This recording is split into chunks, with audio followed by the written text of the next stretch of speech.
Being alone is often misunderstood. It is confused with loneliness. It is seen as avoidance. It is labeled as weakness. But psychology tells a different story. Loneliness is the absence of connection. Solitude is the presence of self. They are not the same. When you are alone, the brain begins to slow down. External noise fades. Social performance stops. Emotional overstimulation reduces. This is when the mind starts to reorganize. Psychology shows that solitude activates deep cognitive processing. Thoughts that were pushed aside finally surface. Emotions that were ignored begin to settle. Patterns become clear because distractions are gone. This is why clarity often appears in quiet moments. Not during conversations, not during arguments, but when you are alone with your thoughts. Many people avoid being alone. Not because solitude is harmful, but because silence forces honesty. When you are alone, there is no audience, no validation, no distraction, only awareness. The brain uses solitude to recalibrate.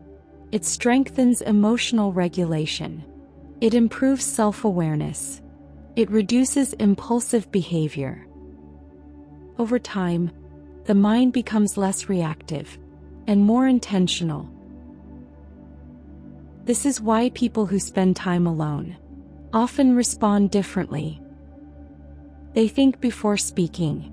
They pause before reacting. They choose peace more easily.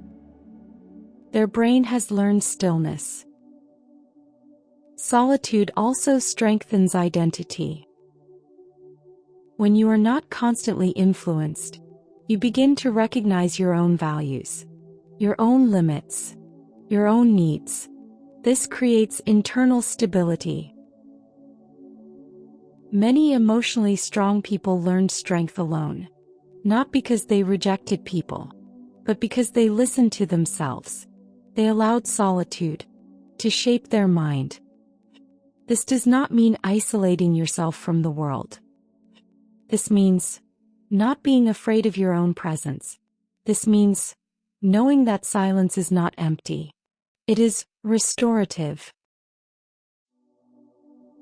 If you feel more peaceful alone than surrounded by noise, if solitude helps you think clearly, if silence feels grounding rather than uncomfortable, you are not disconnected. Your brain is recalibrating. In a constantly stimulated world, being alone is not weakness. It is mental training.